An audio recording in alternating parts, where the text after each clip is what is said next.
Evening everyone, at home and in the gallery. Welcome to Wodonga Council meeting for April 2023. I'd like to commence with acknowledgement of country. Wodonga Council acknowledges the Aboriginal and Torres Strait Islander people as the first inhabitants of the country and as traditional custodians of the land. We respect their ancestors, elders and young people and recognise their continuous connections to lands, waters and communities across the country. Moving on, do we have apologies, leave of absence or an attendance? No, everybody's here, so apologies or leave of absences.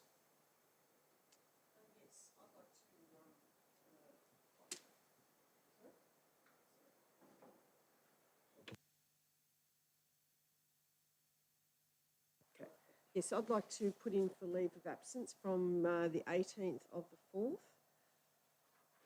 23 to the 6th of the 5th, 23.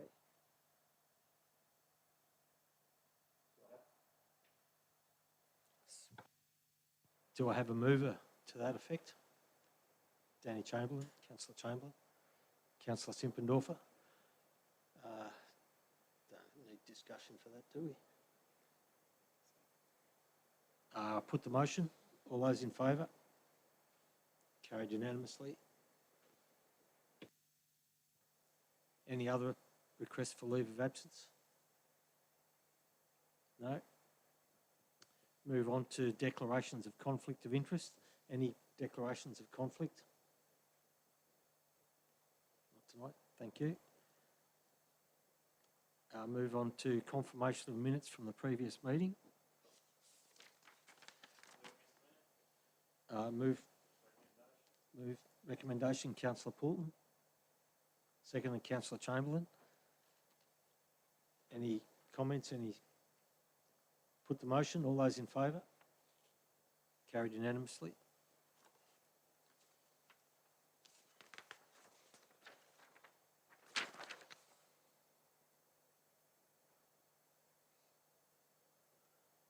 The next item is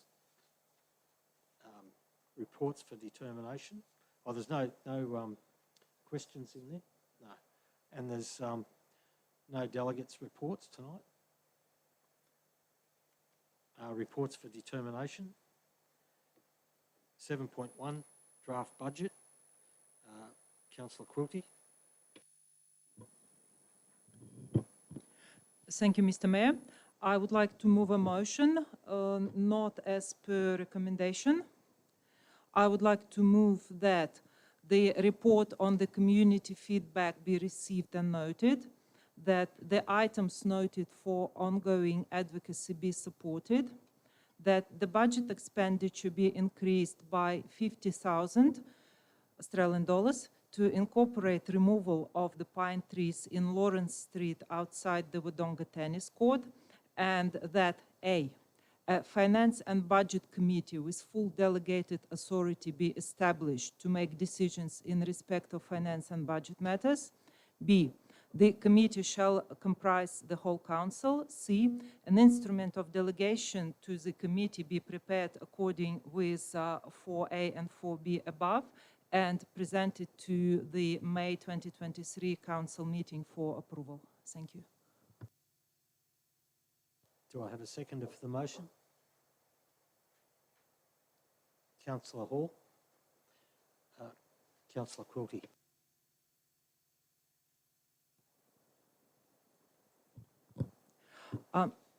Thank you, Mr. Mayor. Today, our first item on the agenda for discussion and determination is the community feedback part of the draft budget that is comprised by the community consultation process that finished not so long ago. I would like to start by thanking the council staff for conducting a successful and very meaningful community consultation process.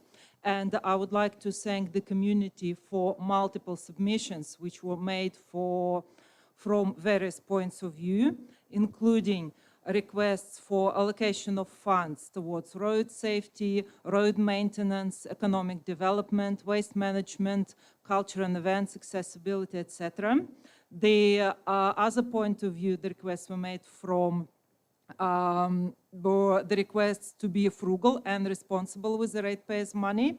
In particular, submissions were requesting a zero rate rise, freeze of staff wages, a stop to social engineering of the climate issue, reduction of council debt, community engagement, cutting spendings on library and cube, and increase of spending on community programs.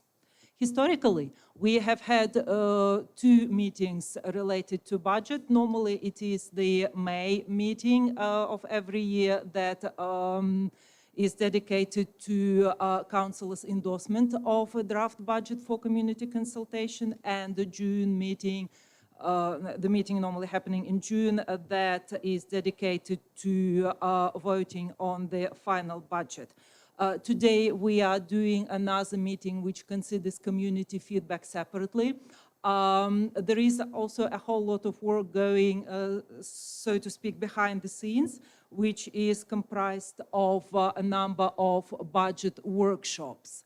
While we do spend a lot of time on our budget deliberations, the problem with the current budget process is that councillors are not permitted to give directions, have discussions, or make decisions outside the council meetings, which is like 2 or 3 council meetings.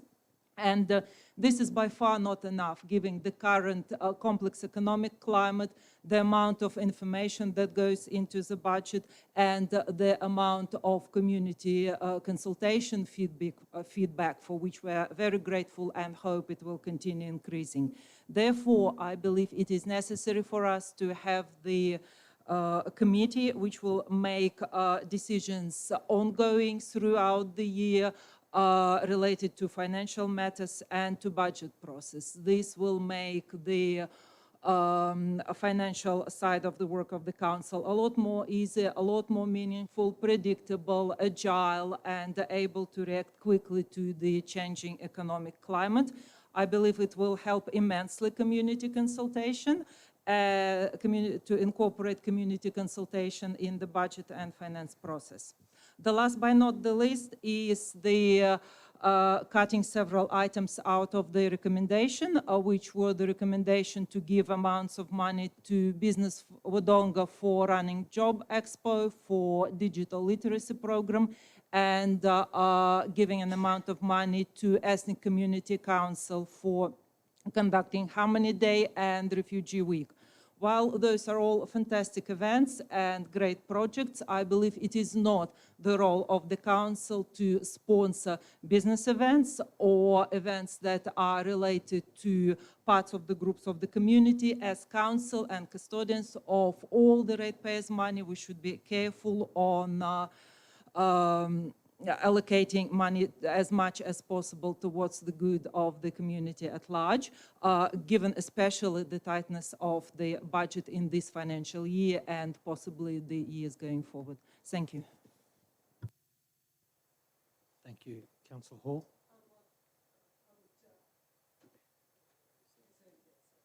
Reserve. Anybody else wish to speak?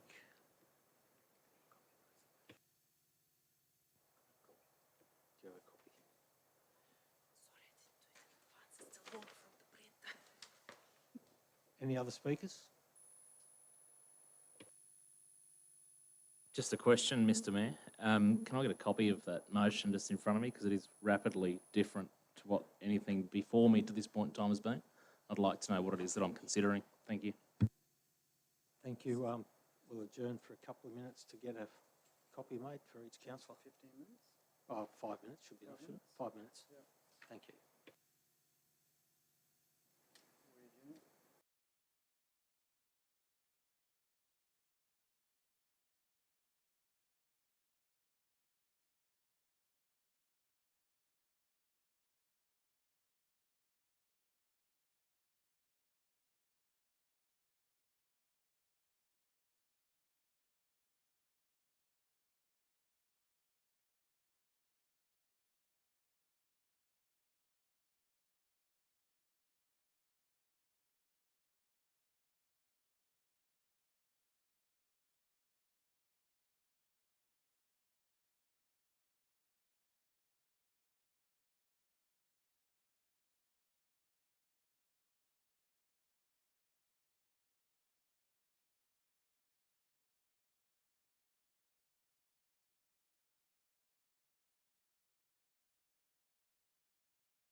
Can I have a motion to resume after the adjournment? Councillor Chamberlain, Councillor Poulton, all those in favour? Carried unanimously. Mr. CEO, could you please read the motion now that we've got a written copy in front of us?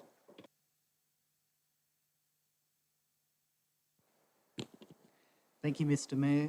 The motion for item 7.1 reads that 1, the report on the community feedback group be received and noted, and 2, that the items noted for ongoing advocacy be supported. 3, that the budget expenditure be increased by $50,000 to incorporate removal of the pine trees in the Lawrence Street outside the Wodonga Tennis Centre.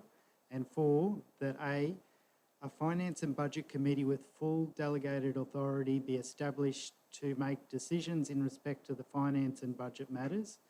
B, the committee shall comprise of the whole council. And C, an instrument of delegation to the committee be prepared accordingly with 4A and 4B above and be presented to the May 2023 council meeting for approval.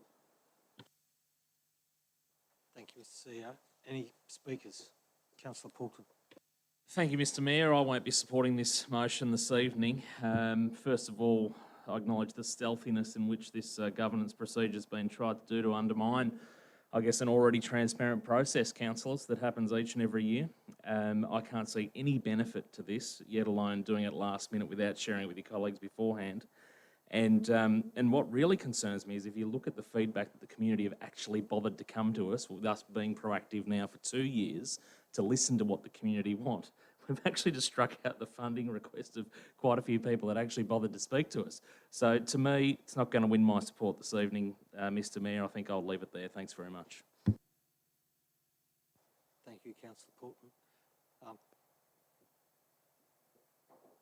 Any other speakers? Councillor Chamberlain. Yeah, on balance, I think I will support this, basically because in budgetary discussions that we've had and workshops, it's been noted that it's been very difficult to get out the message across to what we're trying to say without making a decision, which we're not allowed to do. And I think a committee and obviously the actual instrument of delegation will be critical as to how this works. But a committee to be able to actually give the direction to staff as to what the council, as representative of the people, want in the budget, I think is critical. And this is one instrument of being able to do it. It won't make any difference, I would suggest, in this year's budget, but going forward into next year and beyond, it should make the process a lot more straightforward and allow the elected councillors, all of them, to actually give their opinions as to what they want included in the budget and excluded, to be fair. Thank you, Councillor Chamberlain. Councillor Simpendorfer. Question, please, Mr. Mayor, either to any of the other councillors or to the mover. I'm a bit confused as to what I'm hearing here, because our last budget process last year, almost unanimously around the table, we said it was one of the best budget processes we've ever been a part of. And now all of a sudden it needs a new delegation, a new committee. All I can see is this is just adding another level of bureaucracy to confuse our community. We've gone from one of the best budget processes last year to now this one being, I guess in words of Councillor Poulton, some ad hoc stuff. I haven't seen this been proposed before, and I don't think it's good governance to try and throw this on us last minute to consider such significant decisions to Business Wodonga and the literacy programs that probably to a large degree expecting this to go through. I won't be supporting it. I don't believe we need another committee. That is the opinion of some councillors around the room, and has been for many years. I've heard this, so I'm not surprised it's coming. It's just, I agree with Councillor Poulton, it probably could have been done in a much more professional and respectful way. Thank you, Mr. Mayor. Thank you. Other speakers? Councillor Lowe. Yeah,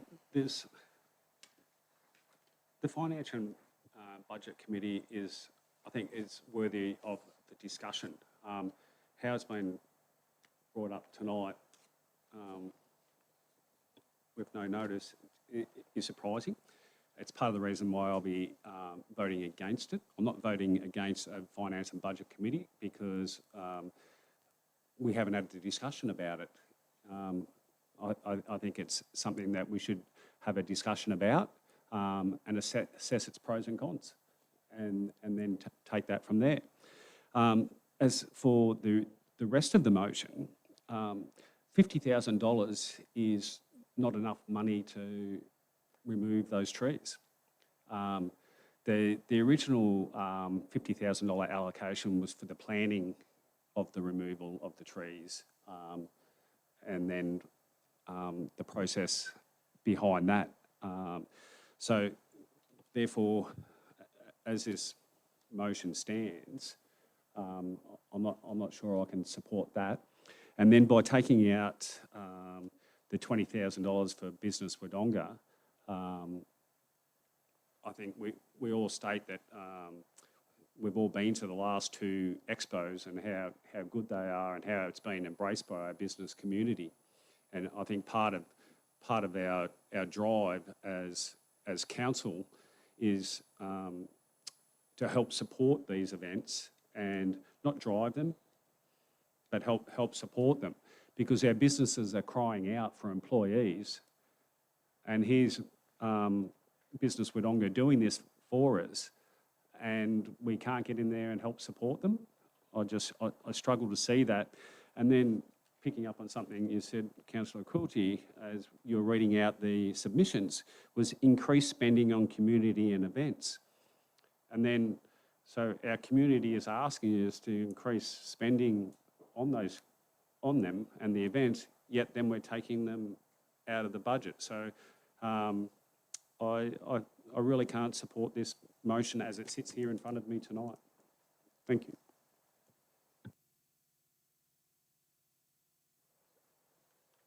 Thank you, Councillor Lowe. The CEO has asked to make a few comments about what's in our governance rules. Thank you, Mr Mayor. In regards to the proposed motion, 1 and 2 is consistent with the officer's recommendation. 3 is highlighted by Councillor Lowe, is $50,000 to remove in Councillor Quilty's resolution, but $50,000 to plan in the staff recommendation. So there's a difference there. The current governance rules do include Chapter 3 for delegated committees, and the governance rules are currently out for community engagement at the moment. The difference is Councillor Quilty is proposing some delegations, which we have discussed in workshops previously. We'd have to prepare those delegations, and that means that the committee would be making independent decisions. However, Councillor Quilty's motion also has in it that the committee be included of all councillors, so all councillors would be present, which is essentially the same as the council meeting anyway. I just note that we would need some clarification about timeframes. We could do that in the report to council. Is this for the 23-24 or to commence in the 23-24 year for the 24-25 budget? Or are you anticipating that you want this process to commence for this budget process? Because that would be extremely difficult to implement in this timeframe and comply with our legislative provisions. Thank you, Mr Mayor. Question? Thank you. Sorry, it's just my understanding. Last time we discussed committees and structures and all the rest, we're expecting a report from officers shortly. Is that correct? Through you, Mr Mayor, to the CEO.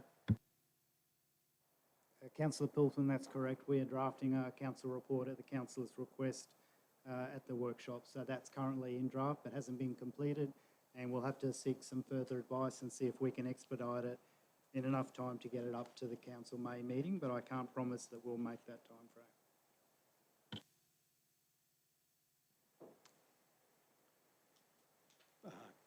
Councillor Hall to close? Or two? Can I ask a question? So is this the current motion that we're dealing with? And what, through the Mayor to the CEO, is what you've mentioned. Do you need clarification on that before we move forward?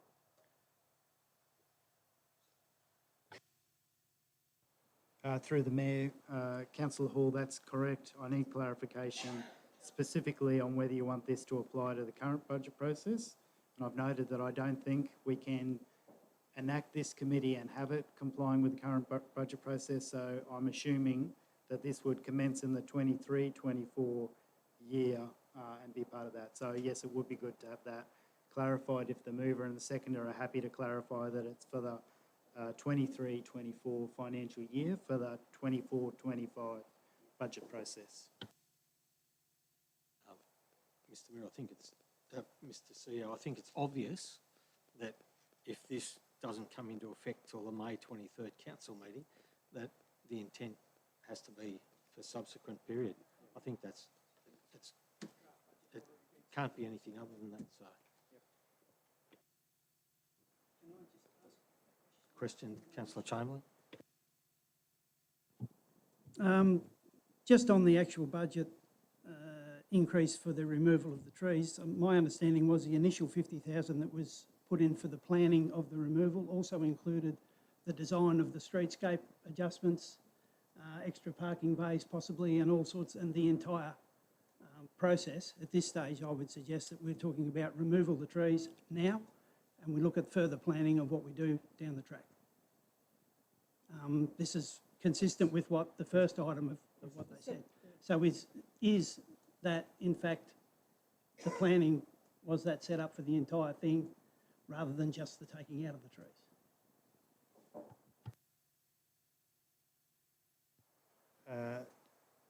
Councillor Chamberlain, through the Mayor, I'm just clarifying your question is A, is 50,000 enough to remove the trees? And B, is $50,000 enough to do the planning, including the other indications in the master plan for that? My question was the 50,000, sorry. My question was the initial 50,000 in the recommendation for the whole plan of not only removing the trees, but redesigning the what is basically the footpath at the tennis centre? Through the Mayor, Councillor Chamberlain, no, $50,000 isn't sufficient to remove the trees and do the planning that's needed to do that. The planning for removing the trees and the other 50,000's not enough to do the planning. So there was 50,000 to just plan to remove the trees. Sounds ridiculously high. Can the mover ask a question?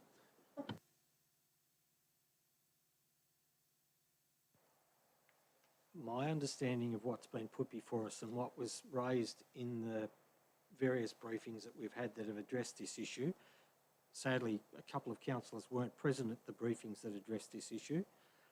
The 50,000, as my understanding, as explained from the director, was to do planning for the entire project, which included everything that comes out of the master plan and things beyond that that happen out into the street, post the removal of the trees, but inclusive of the trees being removed as part of that project. My understanding of Councillor Chamberlain's question is, has that, if the 50,000 was to be set aside not to do the planning, but to just remove the trees, is that an adequate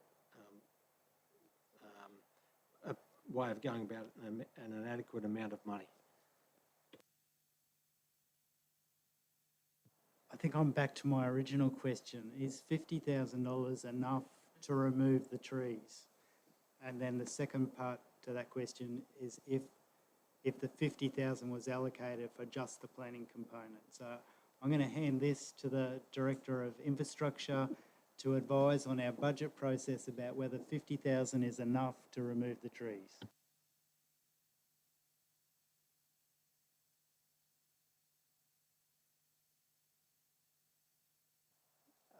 We have previously estimated the removal of the 18 pine trees in front of the tennis court to be approximately in the sum of $185,000. There are still another 12 pine trees that are located, about 12 pine trees that are located in front of the soccer facility. Those aren't included in the initial $185,000 removal. bearing in mind that removal includes grinding up of the stumps and the roots. $50,000 will be a part, will be for the design of the footpath and the design of the new curb and channel that will inevitably be required with the removal of the trees. That starts pushing the price well over $185. It certainly can't be done for $50,000.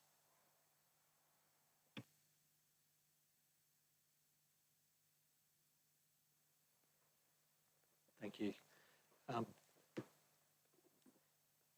If the project absolutely can't be completed for that amount of money, the question then becomes to the councillors, if the motion is to be continued in its form, is there an appetite with councillors to increase to the amount of money that's being suggested by the director? I'll put that to the floor and to the mover and seconder.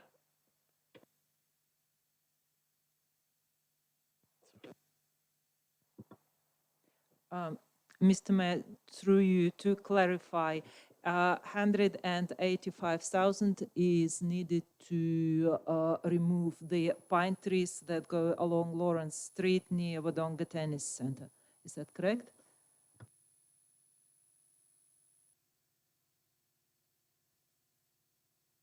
Was the estimate to remove the 18 trees in Lawrence Street, directly in front of the tennis courts.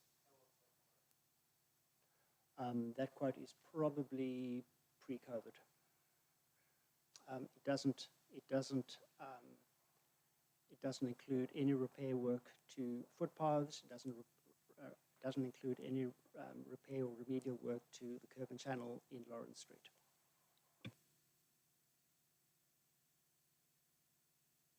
Thank you.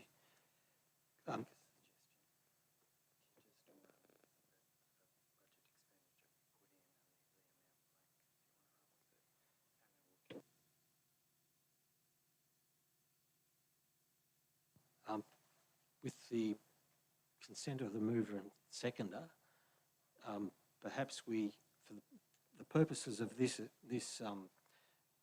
item in the budget, is to put matters up to the budget consideration process, and if we leave the amount out and simply have to incorporate an amount into the budget to actually do the job, then we achieve the outcome without locking in the amount, and we can deal with the actual amount through other investigative processes between now and adopting the budget.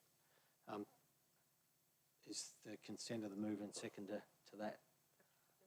Yep. Okay, so the motion has been amended. The motion has been amended with the consent of the mover and seconder to delete the actual amount, so the motion would then read in that section, the budget expenditure be increased to incorporate removal of the pine trees in Lawrence Street outside the Wodonga Tennis Centre. Okay, Councillor Hall, you reserved.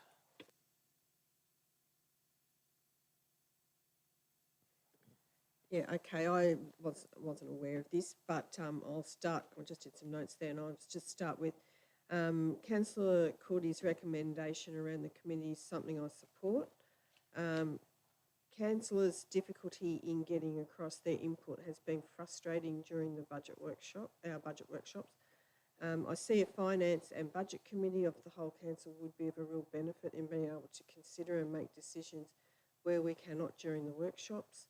Many councils have finance and budget committees, and I believe we should have one too. They work well from what I've seen and heard, and give councillors a voice in this area. With the community feedback, the community consultations have been provided, been productive, and have provided council with some great feedback. So I really like that process, and I think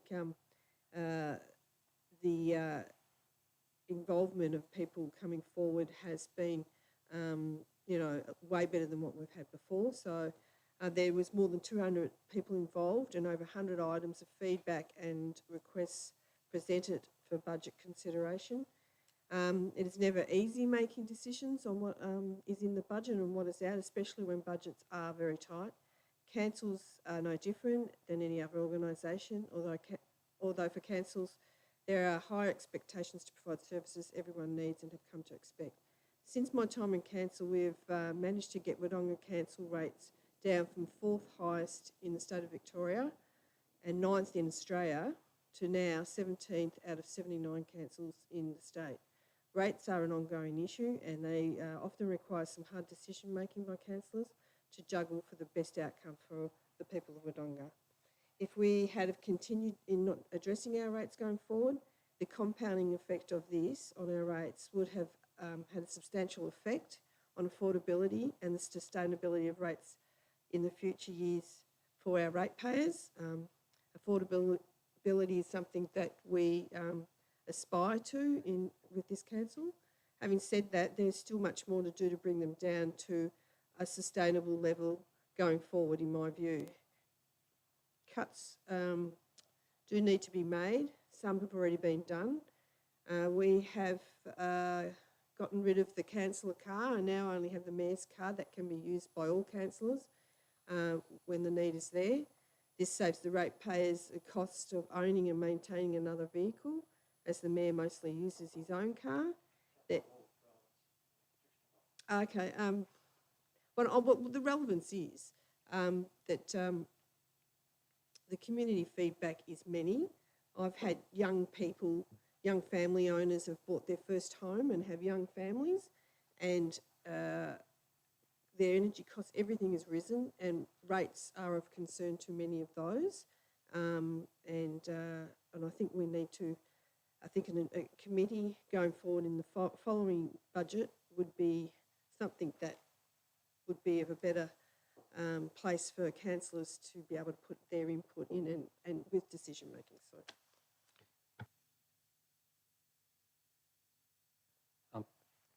Councillors, before I put it to Councillor Quilty to close, there's a couple of things about this process that I'd like to make a few comments about.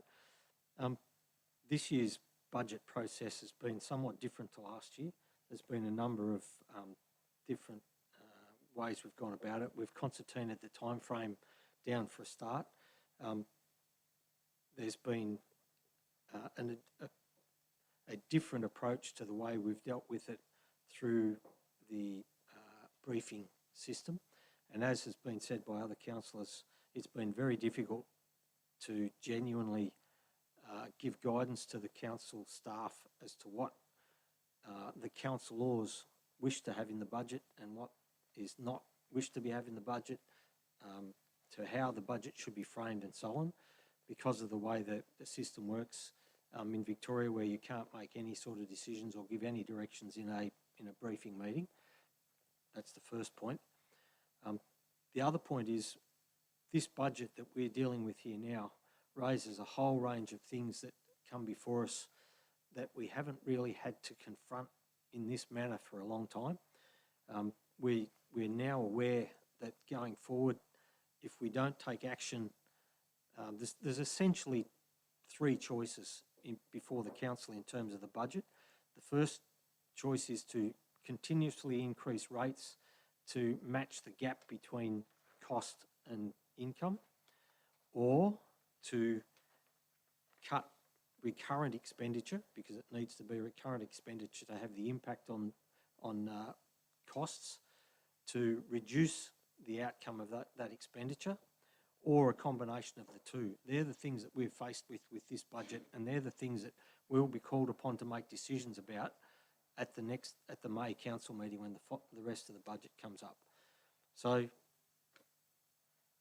there's a whole range of different things that just need to be dealt with that are different to the way we've dealt with it in the past. So tonight I propose to support this motion, although I wasn't totally aware of the second parts of the motion coming out. I intend to support the motion as it's been presented and as it's been changed with the mover and seconder's consent. Councillor Quilty to close. Question, Councillor Simpendorfer. Through you, Mr Mayor, I'd like to hear from the CEO as to, you made a comment about that the timelines of concertina. That's not my recollection. Can we get clarification from the CEO as to that? And when did this become a discussion around rates? We're looking at draft budget community feedback, and the top 6 items don't mention anything about rates. I think we're getting off track and confusing ourselves here. Can we get some answers or clarification on that, please? It says road intersection safety is the first point. Thank you. This is not, this is about the budget, and the budget is all about rates, expenditures and costs, and that's what this whole thing's about. Even this is talking about introducing additional costs, which is about rates and or revenue and or reduction in cost. So that's budget, that's what budgets are about. In terms of concertina, the original and first briefings were scheduled to be held. Thank you. I'm the Mayor in this position at the minute. I'm answering your question. This budget process, we started off with things that were set out to be dealt with for a meeting in November. Then I think the first workshop was to be on the 23rd of January. For very valid reasons, it got changed and modified. And then there was other dates that were set which didn't fit in with other councillors, and those dates got varied and modified to the point that the first actual budget meeting was sometime in mid-March or early to mid-March. So this process has been concertinaed up as a direct consequence of all those things. Councillor Quilty to close.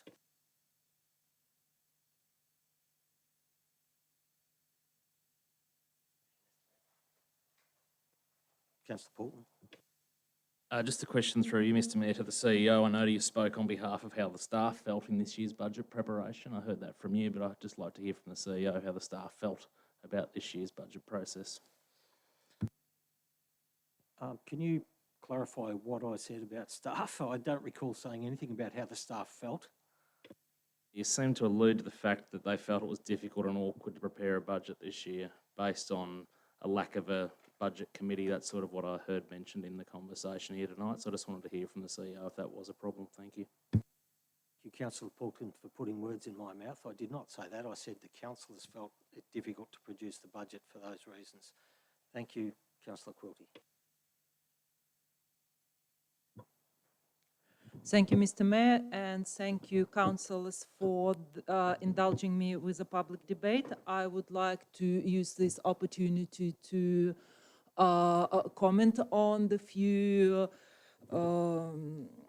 points that were made during the discussion. Firstly, I acknowledge the kind of last-minutedness and the lack of foreshadowing of my motion. And Councillor Simpendorfer mentioned disrespect. I would like to ensure Councillor Simpendorfer and other councillors that no disrespect has been meant. We are legally required as councillors to come to meetings with open mind, and given the lack of time, we have to address this big, important budget process. Sometimes the decisions need to be last minute, and if anything, we have achieved a great public debate here. As for CEO's question to 23-24 and 24-25 financial year, of course, it is not possible to install the committee in time for continuing the current budget process that we are in. We will have to have it in place to deal with the next 24-25 budget process. However, I'd like to draw attention to the word Finance and Budget Committee. The committee will not just be dealing with the budget process, but with the effect of the budget process. And we will be empowered to deal with the decisions we are about to make in the following 3 meetings from the word go. As for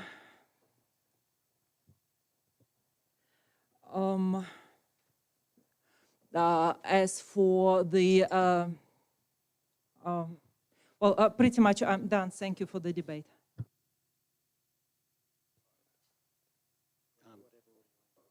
Well, you can't be questions after we've closed the debate. Mr. Mayor, you wish to make a statement? Thank you, Mr. Mayor. I'd just like to clarify that in just that discussion there, that even though the proposed motion is to delegate the decisions, you can't actually delegate the decision to adopt the budget. You can delegate decisions to have the process done, but the final decision will have to be made by the full council in an ordinary meeting of council.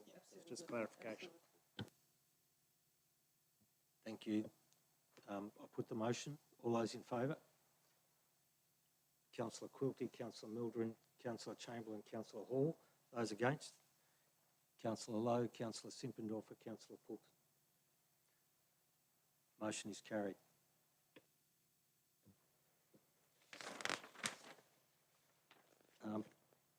Moving on to the next item at 7.2, Community Engagement Policy. This matter's been out to public consultation, is brought back to the council for determination. Do I have a mover? Councillor Chamberlain? Do I have a seconder? Councillor Hall? Councillor Chamberlain? Yeah, firstly, I'd like to thank both the council staff and the people who engaged with them and with us on the community engagement policy. There's been a number of changes that have been workshopped and worked through. We are elected to represent the community in their decisions.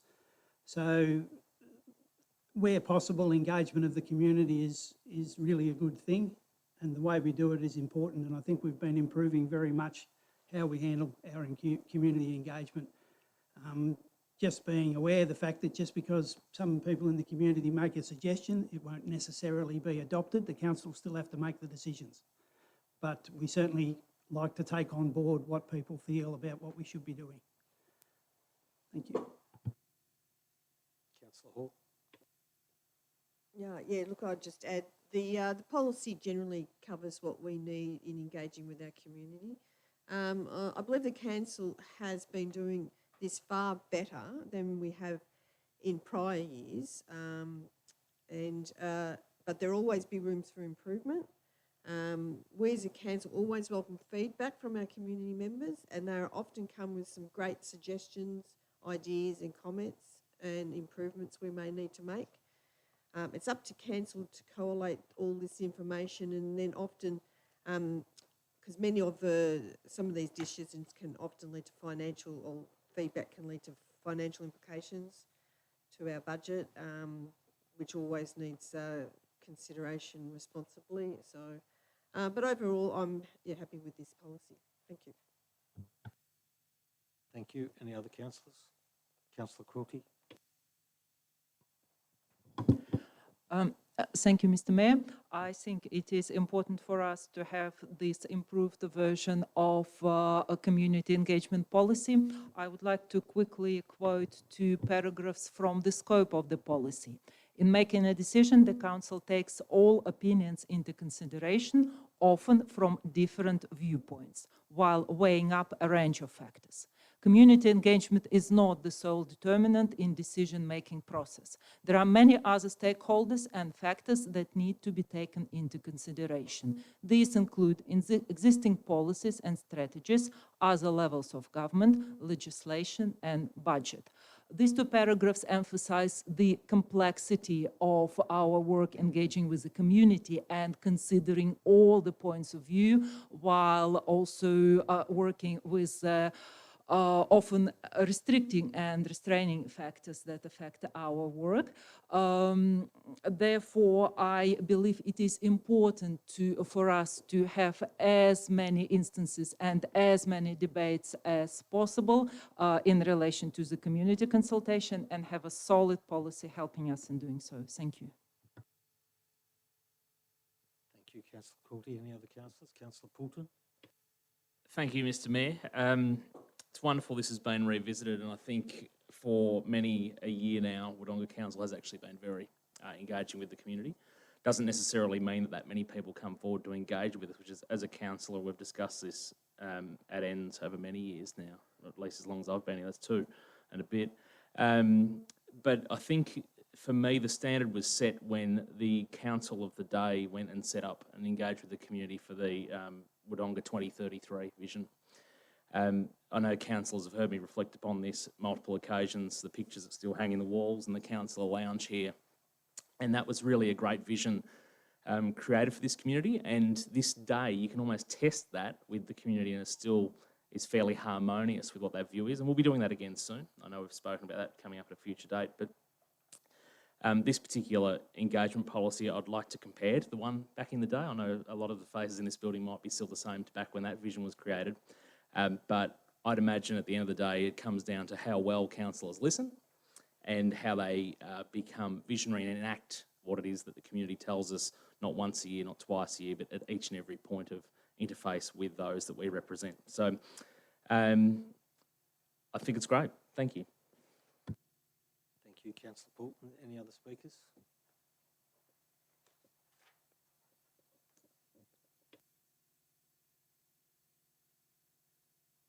Sorry, put it back to Councillor Chamberlain to close the debate.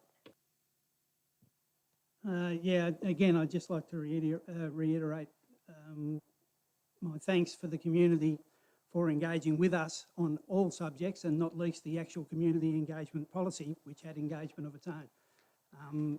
And I think it's important to ask the people what they think about what we're trying to do and take on board what they're saying. As I said earlier, that doesn't necessarily mean we will go the way they say, because we have the overarching responsibility, but at least we need to get the feedback to hear what they're talking about. Thank you. Thank you, Councillor Chamberlain. I put that. All those in favour? Unanimous. Carried. The next item is item 7.3, Community Grants Program. Councillor Quilty.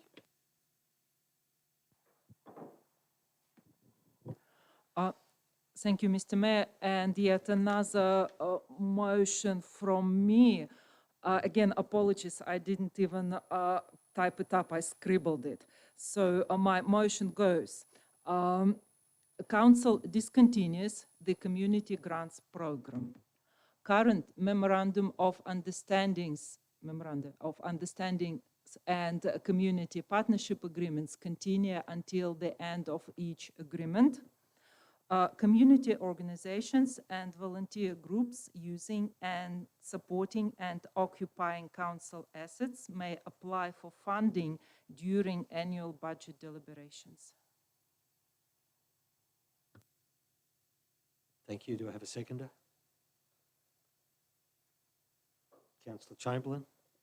Councillor Quilty.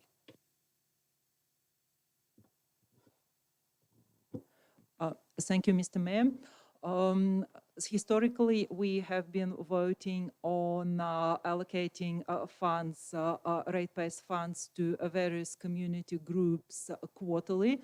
And I hope it is not a surprise to my colleagues that I am suggesting discontinuing this program. I have voiced my sentiment time and time again that it is not the role of the council to give money to charity groups and volunteer groups, no matter how wonderful they are and how worthy the cause is, because it is not the role of the council to do so and to distribute the rate-based money in this way. However, I acknowledge, firstly, that we have a number of memoranda of understanding, which it will only be fair to retain until their expiry date. And I also acknowledge the community organizations and volunteer groups that provide immense help to us with during managing, occupying, and supporting our assets. And I believe they need to be considered by council. However, it is necessary to incorporate that consideration in the budget process, because budget process is when we look at how much money we have. Thank you. Thank you, Councillor Chamberlain. Reserve, please. Any other councillors wish to speak? Councillor Poulton? Thank you, Mr Mayor. I won't be supporting this motion this evening. It's interesting that off the back of the community engagement policy that we sit here with a report in front of us that gives us what the community think about community grants, and that particular wording, that motion to me seems to throw out anything the community's told us, which makes absolutely no sense to me whatsoever. If we as councillors want to leave behind a city, a shadow of its former self, we will keep going down this line of trying to destroy the community that we actually have. There's a lot of things these grants have done in the past that people in this community have not benefited from, this grants program, but every now and then somebody is personally touched by everything this council does with the community grants program particularly. And it's interesting to see that there's councillors that would want to destroy the fabric of this city's community. That's essentially what I take as in seeing is the result of this. Now, you might not see it overnight. You might help you with your rate rises or keeping them low. But what I see is in 5 or 10 years from now, a city that is markedly different to what those have chosen to live in this very day, and I just simply won't stand for that. It's as simple as that. Thank you, Mr Mayor. Thank you. Other councillors? Councillor Lowe? Yeah, I too won't be supporting the motion as it stands tonight. Similar reasoning, actually, Councillor Porton. We've just gone through a community engagement, a draft budget, and the Mayor said in explaining his financial budget committee that councillors have, it's what councillors want to have in the budget.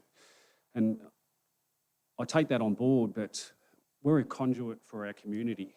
So we should be listening to what our community tell us and providing them with, so we can't provide our community with everything, I acknowledge that, but we've just gone through a community engagement policy where our community have got involved. We've gone through community grants where they've all made submissions. We've gone through a draft budget submissions, and not one of them, or maybe one of them out of that whole lot, is saying to dump all this in-kind work, don't support community groups,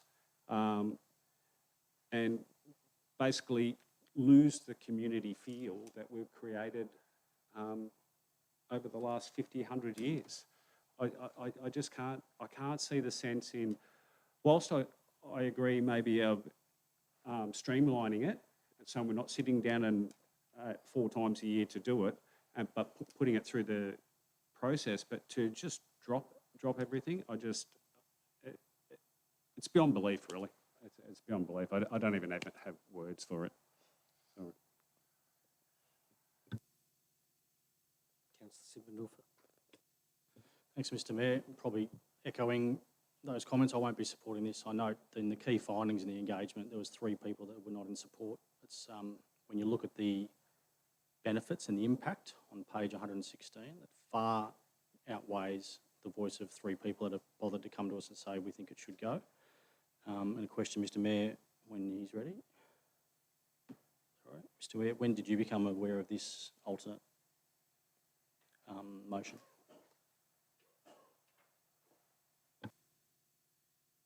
Councillor Simple-Velfer, I didn't think this was an alternate motion. I thought this was a motion moved at the beginning. Are you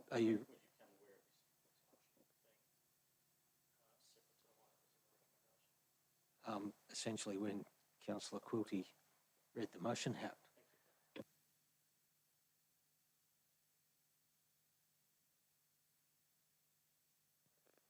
Any other speakers?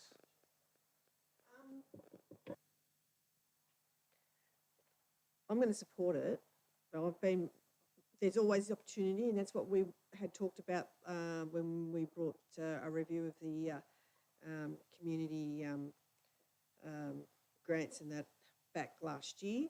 I think it's a far better way to do it in the budget process. The key findings of the engagement, there were 73 people. This is the documented face-to-face.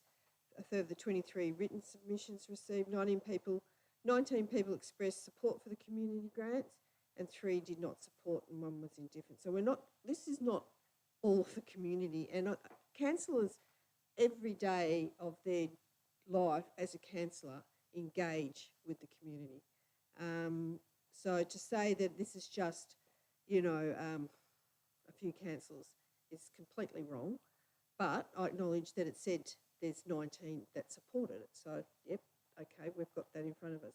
But as I said, it's every opportunity for people, community organisations, groups to make a submission before our council budget, when we do our budget process. So it's not like we're putting a total end to any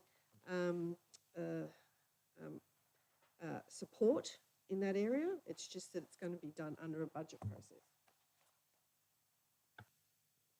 Thank you.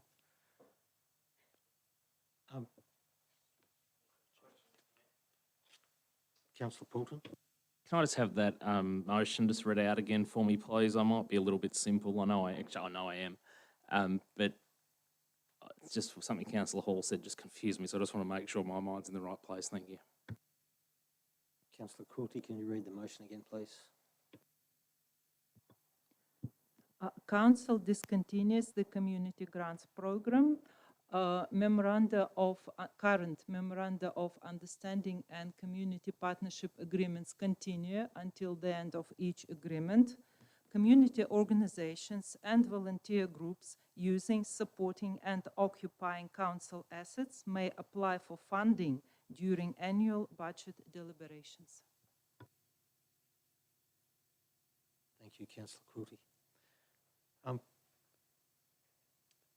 What I hear in the motion that's before us is an expansion of the available organisations that can apply to council through the budget process to seek funding for various different things, and I think that can only be a good thing.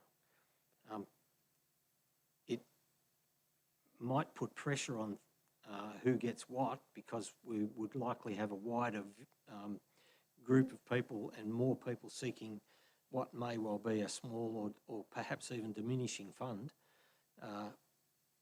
But nonetheless, I think it expands the available opportunities for organisations to seek funds from the council for various projects.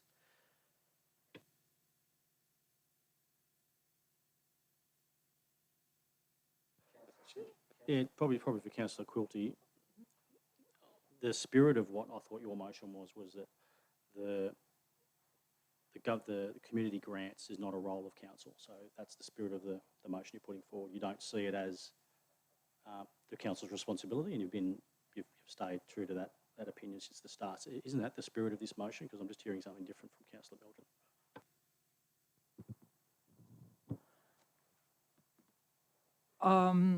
The spirit of part 1 of my motion is exactly what you said, that council does not interfere with the rich history of charity, philanthropy and volunteerism that has made this country and this community as thriving as it is, and that it is the role of the council to create a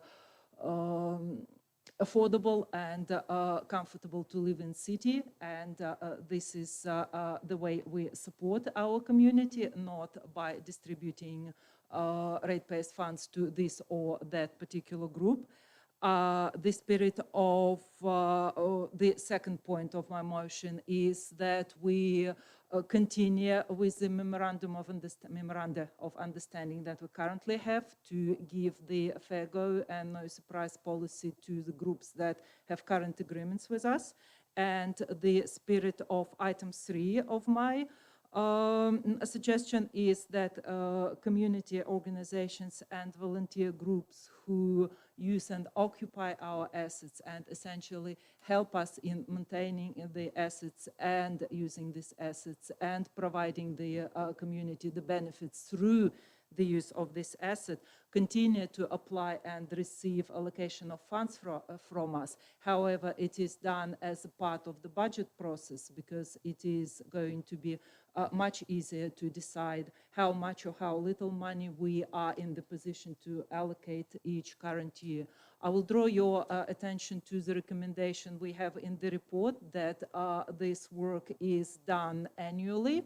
I believe doing it not just annually, but as part of the budget process allows this council a lot more flexibility on one hand and responsibility on the other to come to understanding of what we have and what we can offer, what we are in the position to offer. Thank you. Thank you. Any Councillor Lowe? Yeah, and without having the motion in front of me, I hope I've picked this up right, but to the Mayor's point, I don't actually think it does give flexibility because you've got to be a user or an occupier of a council asset to apply for any community grant loan or supporter. Thank you.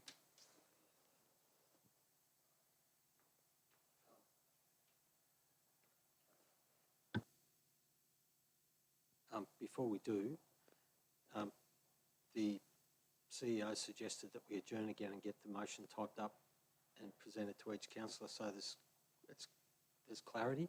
So does anybody wish to move that we adjourn for another 5 minutes? Councillor Hall?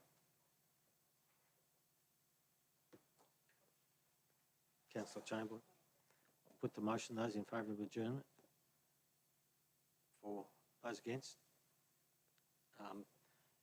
Councillor Portman, Councillor Lowe and Councillor Simpendorf are against. The motion's carried. We adjourn for 5 minutes to have the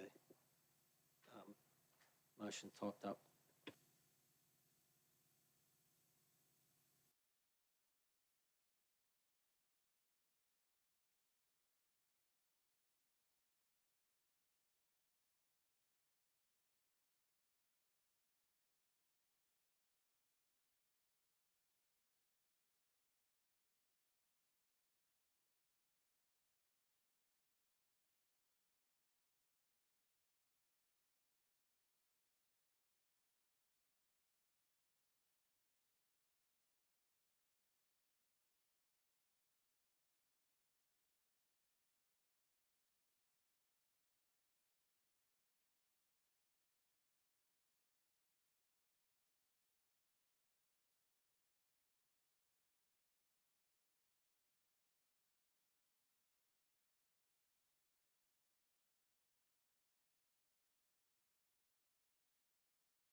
Thank you. Can I get somebody to move that we go back from adjournment back in full council?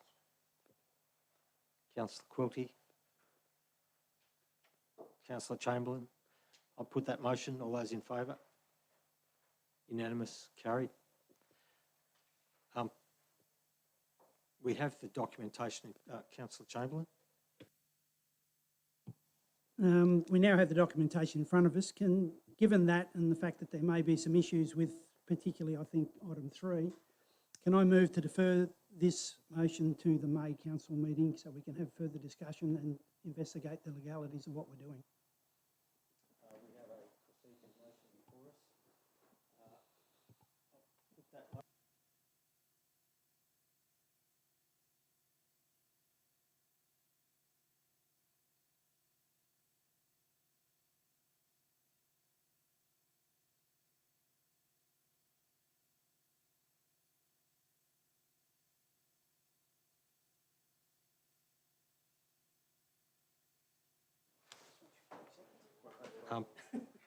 Item 7.4, appointment of authorised officers.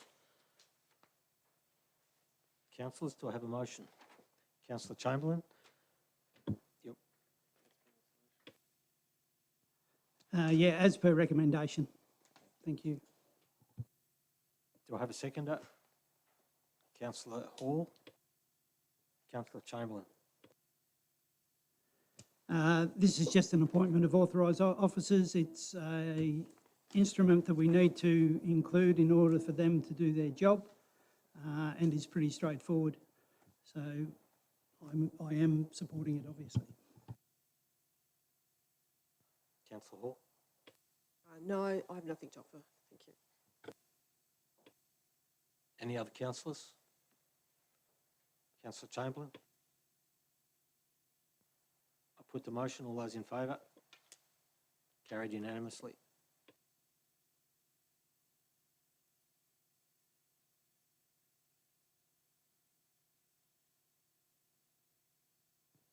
Item 7.5, Valley Views Estate Proposed Development Plan, Status Update and Proposed Way Forward.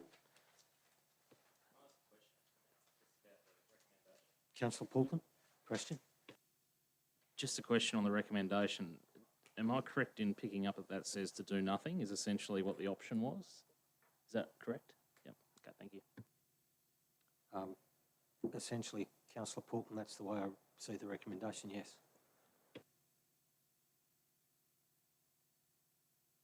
Councillor Chamberlain? Can I move that the council conduct the process in accordance with section 163 of the Local Government Act 2020 for the implementation of special rates and special charges scheme over Valley Views Estate, and present a report to council on outcomes to be considered as part of the 24-25 budget. Thank you. Do I have a seconder? Councillor Quilty. Councillor Chamberlain? This issue in Valley Views Estate has been ongoing for a number of years, and what we're seeking to do here is give the landholders out of Valley Views a way forward, and part of that is to look at how the council can recoup the cost of the development overlay, whilst providing it initially, but ensure that the recoup for the ratepayers comes back effectively, because I don't believe it's a circumstance where the rest of the ratepayers of Wodonga should be burdened with the development overlay on this, on these lots of land. This has a historical significance in as much as it was a little bit of a vexed issue left to us by the Development Corporation before they walked away, and it has left the people of Valley Views Estate with an issue, or serious issue, about how they go forward with their development overlay.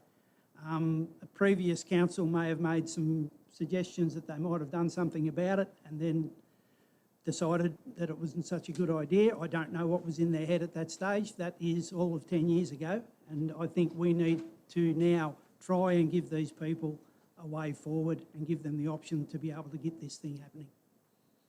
Thank you. Thank you. Councillor Quilty?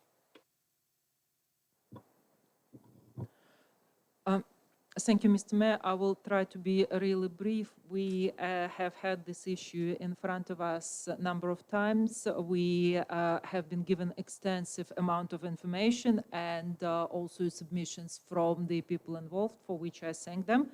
I think Section 163 gives us a very good opportunity to implement the special rates process. Because I agree with Councillor Chamberlain, it is, while this particular group does require and should get the assistance from council, it is not up to the rest of the ratepayers to pay us for this. I think it will be fair to extend it until the next budget process, as it's going to be a serious issue, potentially serious spending, and gives us plenty of time to responsibly approach this issue. Thank you. Thank you, Councillor Coulty. Councillor Poulton. Thank you, Mr. Mayor. I'm a little bit divided over this whole topic, which I'm sure the Valley Views community are sick of being divided over as well, because when those that are supporting an outcome and want to be able to develop their land first approach me, and some of them are in the room tonight, I acknowledge their presence. I think we first sat down probably about October, November last year, when they sort of presented their case.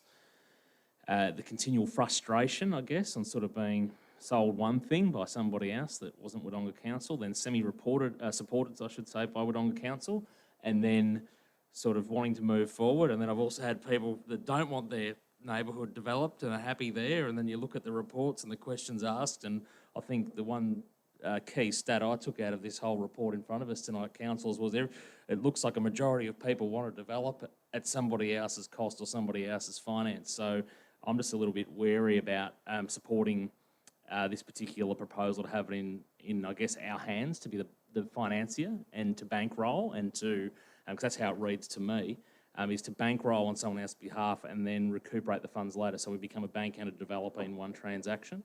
And to me, I'm just still not comfortable with that, but I'm also not going to disrespect the fact that somebody prior to me and us has sold somebody a product that isn't what they've signed up to. It's a frustrating and disappointing sort of situation for anyone in this city to be in, and I might say it's not the only thing hung over from the Albury-Wodonga Development Corporation, so if anyone knows any of their former staff, let's go headhunt them. But it's a frustrating one to try to justify supporting us doing anything, and that's why I asked if the officer recommendation was to do nothing, because I can see how they'd come to that conclusion. But I sit firmly with splinters in my backside on the fence on this one, Mr. Mayor, because I am worried there's some considerations around what sort of precedent may be set and what other requests may come following this one from the broader 43,000 people in our community. So I'm all ears. I'm hoping someone comes up with a silver bullet, a golden solution, and figures out the best way forward. Thank you. Thank you, Councillor Poulton. There's a couple of things I think we can be assured about. One is that the special rate scheme under the Act ensures that the expenditure, if it occurs, is recouped from each ratepayer in the estate. So I think you can rest assured with that one. And I think the very unique circumstances of this situation means it won't be repeated anywhere else in the municipality. It's an extraordinarily different set of circumstances. Any other councillors wish to speak? Councillor Lowe. Yeah, I'll support Councillor Chamberlain's motion tonight. Just in respect to, I take on board the words my colleagues have said. We have been thrown in the deep end and put into a situation, and someone needs to make a decision, and we can move forward from there. So there's no right, no wrong. You can talk to 10 people and get 5 different answers, both arguments here. So, but my decision's based on that it is not the domain of the ratepayer Wodongas there. If the people of Valley Views would like to develop their estate, then they are welcome to, and we've set up a structure, I believe, on how they can do it equitably in their estate. Thank you. Thank you. Other councillors? Councillor Hall. Yeah, look, this has been an ongoing, and we need to come to some sort of way forward, like the other councillors have said. A special rate or charge is not an unusual thing. I mean, it's not always done. It's not done a lot, but it's not unusual. It can be done. I think spreading, if the people of the Valley Views are keen, spreading the cost over the whole estate is the only way to go, because they will all benefit, whether they sell and or subdivide early or sell later down the track. That overlay or that development plan will, yeah, it's worth money and will increase the value of their property. So it might, at the end of the day, it's not a huge sum of money. It might be to some initially, but it's not a huge sum in the scheme of things, and they would recoup their money back if they go through that process, and you can get most of the people on board, the property owners on board. So I think it's a way forward for them, and I'm happy to support it. Thank you. Councillor Chamberlain. Yeah, just in closing, as I said, it's an opportunity to actually put a full stop on this thing, and let's get it happening. Let's get something finalised so these people aren't in limbo for any more years than they have to be. And as Councillor Hall has stated, the impost on the people of the estate will not be huge over an individual year. They'll be paying it back over a series of years, which means the ratepayers of Wodonga get their money back. And the people in the estate who will benefit from it, because even if they don't wish to develop, the development overlay on the land, if they wish to sell it, will increase the value of that land for future purchases. So I think it's not unreasonable to do this, as we've discussed. Thank you. Thank you, councillors. I put the vote. Those in favour? Councillor Lowe, Councillor Simpendorfer, Councillor Quilty, Councillor Mildren, Councillor Chamberlain, Councillor Hall. Those against? Councillor Poulter.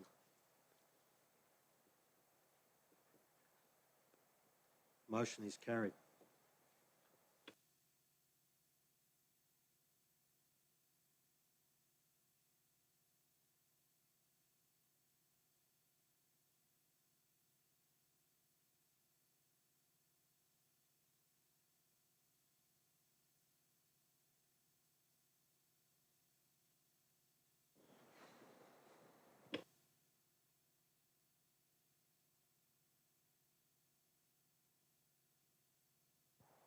Do I have a motion, councillors?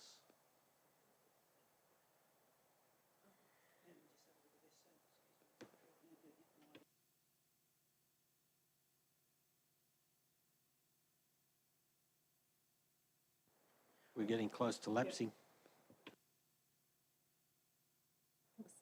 Councillor Chamberlain?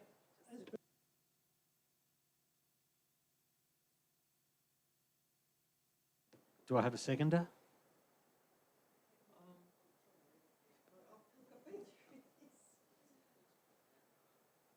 I'm sorry, Councillor Chamberlain, could you please repeat what you just said? By recommendation. By recommendation.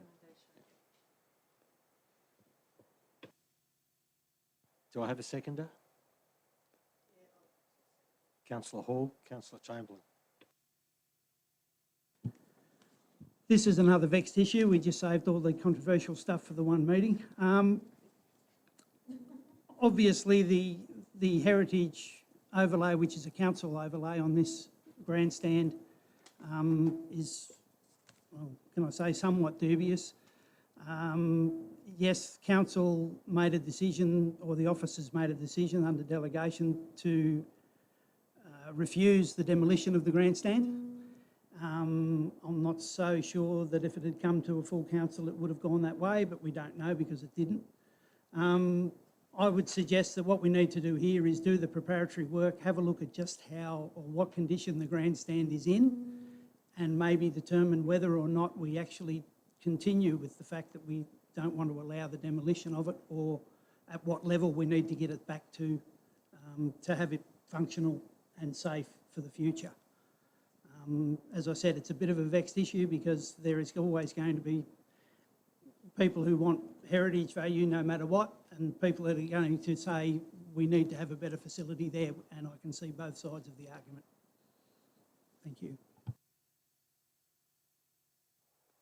Councillor Hall.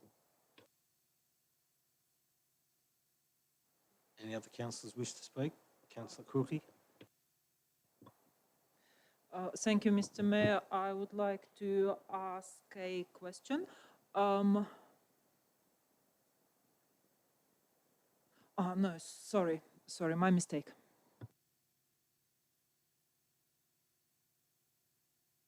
Any other councillors? Councillor Lowe.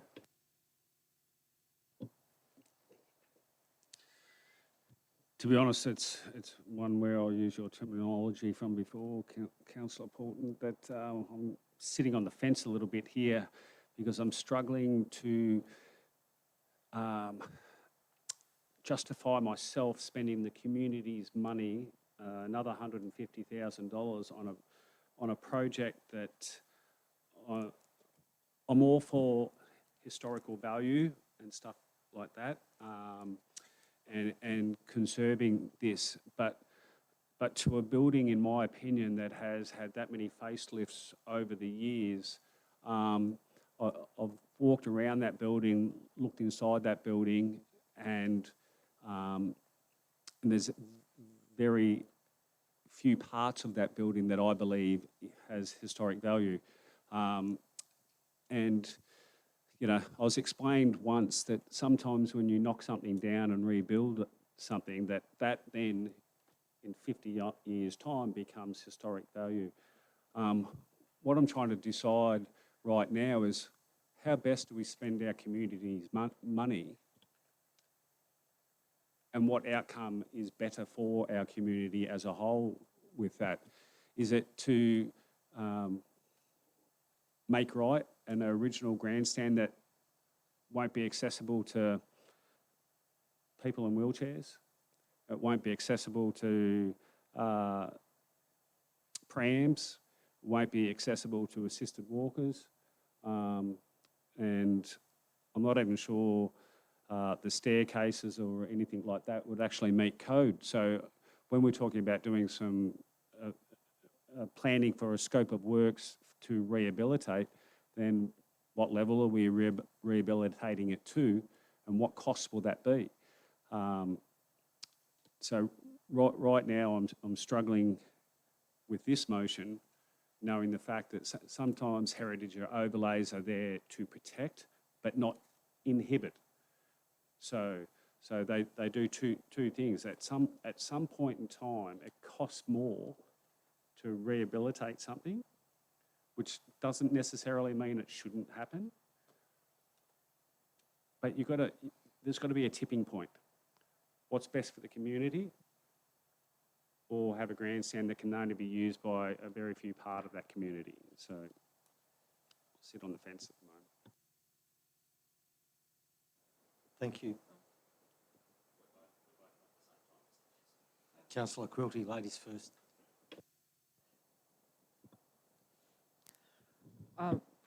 Thank you, Mr. Mayor. I don't really have anything much to add to what Councillor Lowe just said. To tell you the truth, I'm also a little bit on the fence with this because and 150,000 and a whole lot of money, especially for someone who is too tight to give somebody 10,000. However, this is the problem we can't pretend is not there. What is our option? To leave it there, let it rot, do nothing? It is, yes, it is a lot of money, and we have no information at the moment to what extent the heritage is still there, to what extent it can be repaired. Is there anything else that doesn't meet the eye, and what the whole cost of is going to be of the state we want to bring it to. So yeah, I would like to hear further debate, but I believe it will be responsible of us to do something about it, and this sentiment is going to guide me in making this decision tonight. Thank you. Councillor Poulton.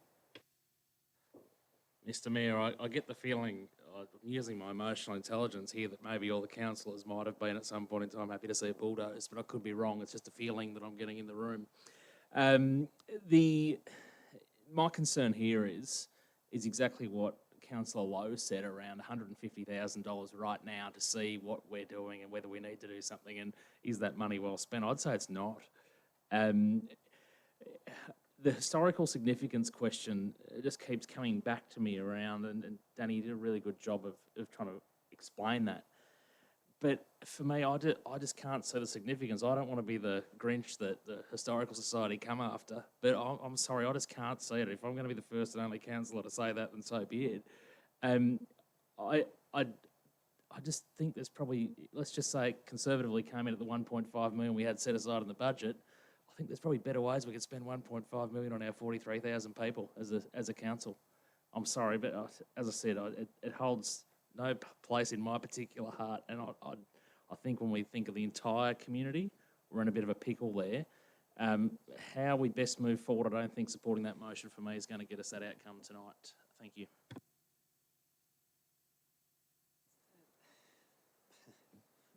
Thank you, Councillor Poulton. Okay. Did you reserve? Okay. I support the recommendation. For one, Wodonga has very little heritage buildings in our municipal city, and I suppose I grapple at whatever we can get. The past has knocked them all down. I see the value, but I think anyone with any understanding of construction understands that you have to check things out before you, and get a scope of works and get things priced before you go forward with it. So I see the $150,000 an investment to our community.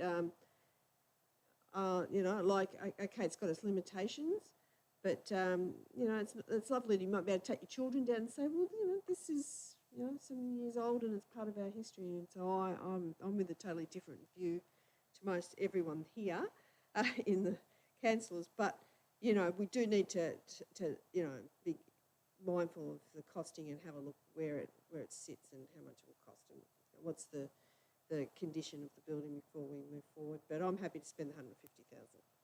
Thank you. Thank you. I think I might exercise the Mayor's right to speak last before the closing of the debate. I've heard many of the sentiments expressed tonight that I see as being very relevant and very salient to this point. We're in a situation here where we've got a building that's been modified significantly over the journey, and those modifications have significantly impacted on the value of the building as a heritage building. There is no doubt about that. We then have a proposition here tonight to have preparatory and investigative works done that will, in theory, come out and give us an estimate of what it's going to cost and what will be required to bring the building back to a usable state.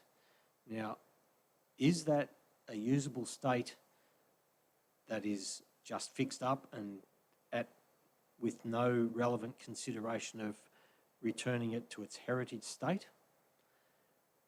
And if so, then why are we doing that? Because that's almost hypocritical in a sense that we've refused the planning permit. Admittedly, it was done as a delegated process, contrary to what appeared in the press this morning. But it almost appears hypocritical if we're not returning the building to its total heritage situation. And even if we do that, then is it still of heritage value, and at what cost do we do that? Hearing Councillor Poulton and Councillor Lowe's comments about that, at what cost do we do that? If it's $1.5 or $2 million to return it to its heritage value, that's an issue. This resolution doesn't tell us that we should be returning it to a heritage value. It just says make it usable. If the other questions that come with this, what if it is such a massive cost? What do we do with the building if we decide we're not going to spend the money on it? What happens then? This motion doesn't give us any lead as to where we should go with that. So in a couple of ways, we're asking the officers to go off and do something without giving them adequate direction as to what that something is.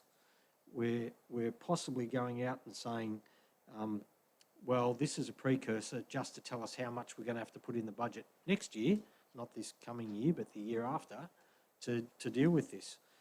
I too have splinters because I too value heritage when it's true heritage, but I also don't value buildings that really have been modified to the point where the heritage is essentially gone. And on the face and in the reports that we received previously, it suggests that significant changes have been made that diminish the heritage value. So again, at this point in the process, I probably don't know which way I'm going to vote until I ask myself to vote. So thank you, Councillor Chamberlain, to close. Yeah, just to clarify, I'm not recommending that we spend multiple millions of dollars on this building. What I'm recommending is that we at least, given the history of what has happened in this, that we at least actually look at it and determine whether or not it's worth saving as much as anything. Because I think there's a very good chance that the report will come back and the cost may very well be prohibitive. And if that is the case, I would hope whatever replaces it does at least give a nod to what was heritage there before. So hopefully it's designed to let us know what we've had to knock down, unfortunately, in order to do it. But as said, all I'm proposing here is that we actually investigate and find out whether the building's worth saving, how much it's going to cost and what level it'll bring it back to, so we can make a further decision as to whether it's worthwhile doing it. The other thing we need to remember is we don't own it. That's DELP or DECA land. We manage it, so therefore we're responsible for the maintenance of the buildings, but it's not ours and we've got the potential to be spending a lot of money on it, and we need to find out how much that may be. Thank you.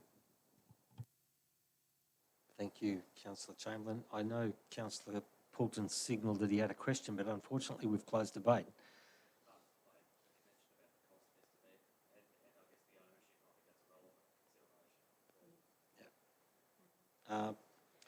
We've closed the debate, so I put the motion. All those in favour? Councillor Hall, Councillor Chamberlain. Those against? Councillor Lowe, Councillor Simpendorfer, Councillor Quilty, Councillor Mildren, Councillor Poulton. The motion is lost. I'll give an opportunity for an alternate, another motion to be raised, if there is one.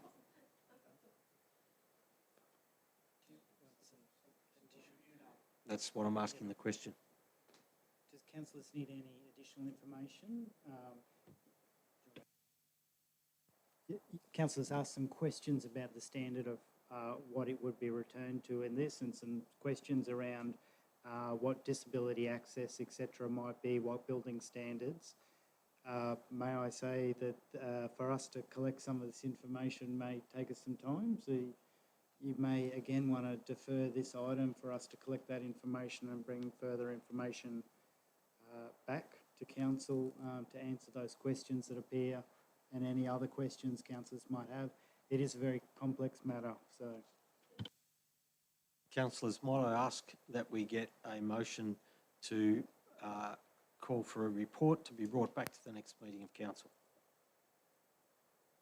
Or words to that effect?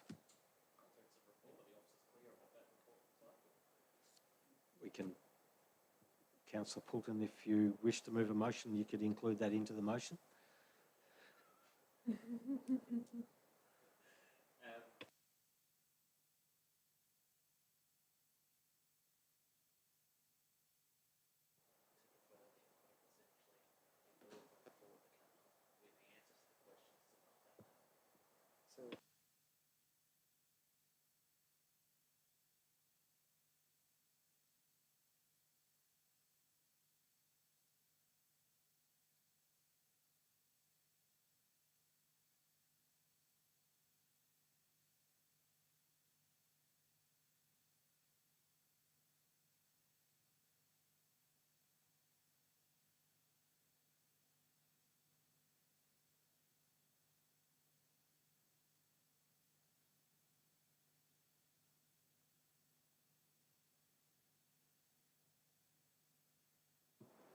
councillors are in the process of trying to work up a motion, can I suggest that we simply defer it for a report and trust the CEO to deal with those things that we've been discussing in the debate tonight, inclusive of the ownership issues and all the standards and so on that have been raised in the debate tonight.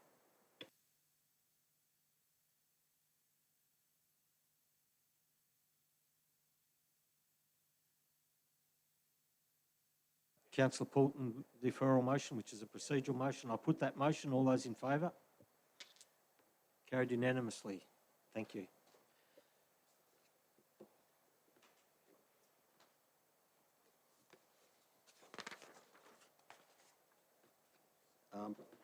We move on to item 8, reports for noting. Item 8.1, minutes of the Municipal Emergency Management Planning Committee. Councillor Poulton moved as recommendation. Do I have a seconder? Councillor Simpendorfer. Councillor Poulton. Councillor Simpendorfer. I'll put the motion. All those in favour? Carried unanimously.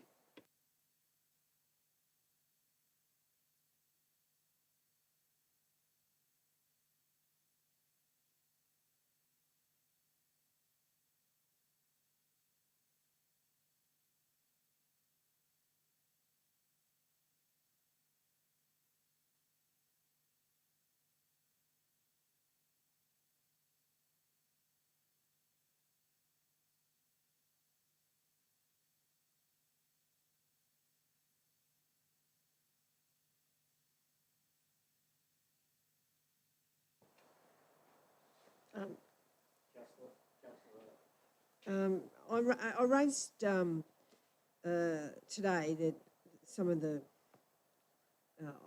discrepancy on some of the timing. I mean, it's to the minute, and I don't know if I haven't put the changes, given the changes to our governance officer, so we're going to have to let it go. But I just want to make note that my time, some of those times were a bit different to what's in the minutes.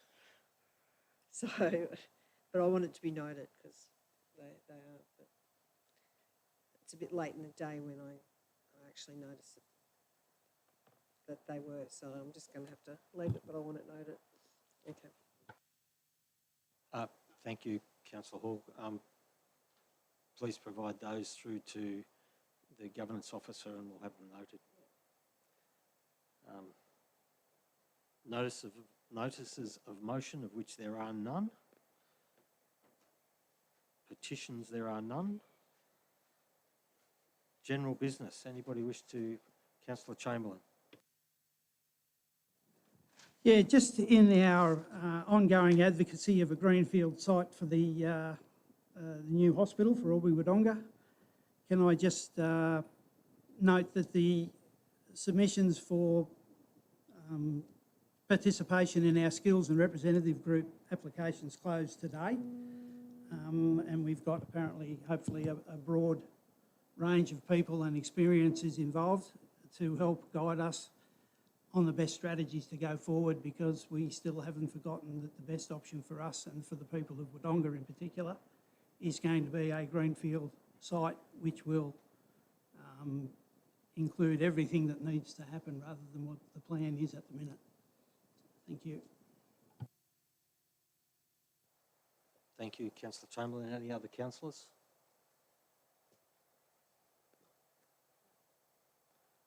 Okay. I've got a few and the CEO's got a couple raised here. Can you read my writing? No, that's a problem. Yeah, okay. One of the things that's happened since our last council meeting is Wodonga City Council marked its 50 years since becoming a rural city. So on March 30, 1973, Wodonga City Council was proclaimed a rural city by the then Governor of Victoria, Sir Rowan Delacombe, in front of about 3,000 people. In 1973, 3,000 people was getting pretty close to half the population. So it's a pretty significant event. And the ceremony was held in the open air in Hovel Street. The first meeting of the new council was held immediately after, and Les Stone became the first mayor, and among its councillors were Councillor Rex Chamberlain, whose son Danny sits in the chamber with us now, so next generation. It's significant at the time. There was Andrew Rakowski and Ray O'Toole were staff members around the place. There was a whole number of other people, like Bill Page was the engineer. There was a lot of very old family and strong community names that were very influential and involved people in all aspects of our community. We had many of the councillors of that day were part of all the different community groups and activities that went on in the city.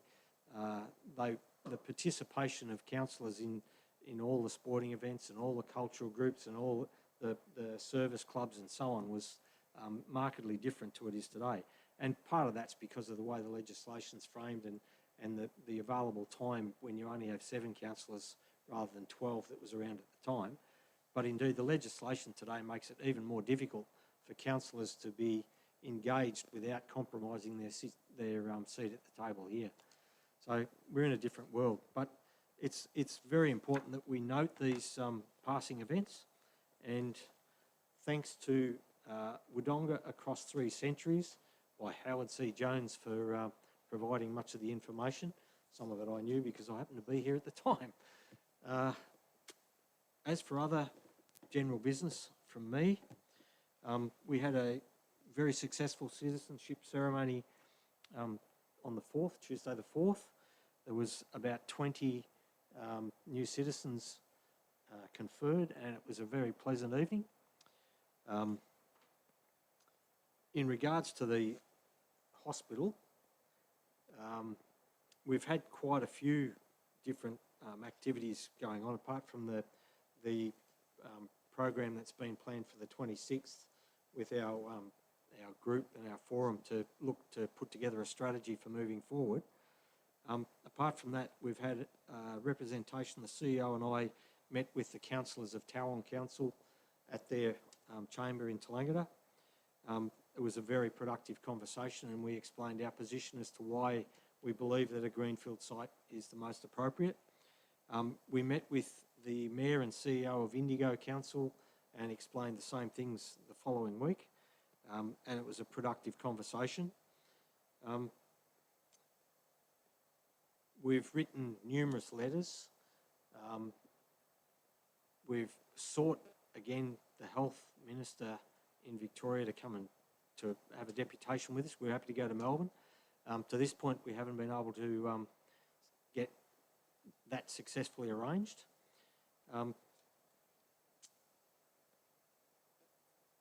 We've sent other letters off to other representatives, inclusive of the incoming Premier of New South Wales, in response to their statement that said they propose to review the project the renovation project at the current hospital site.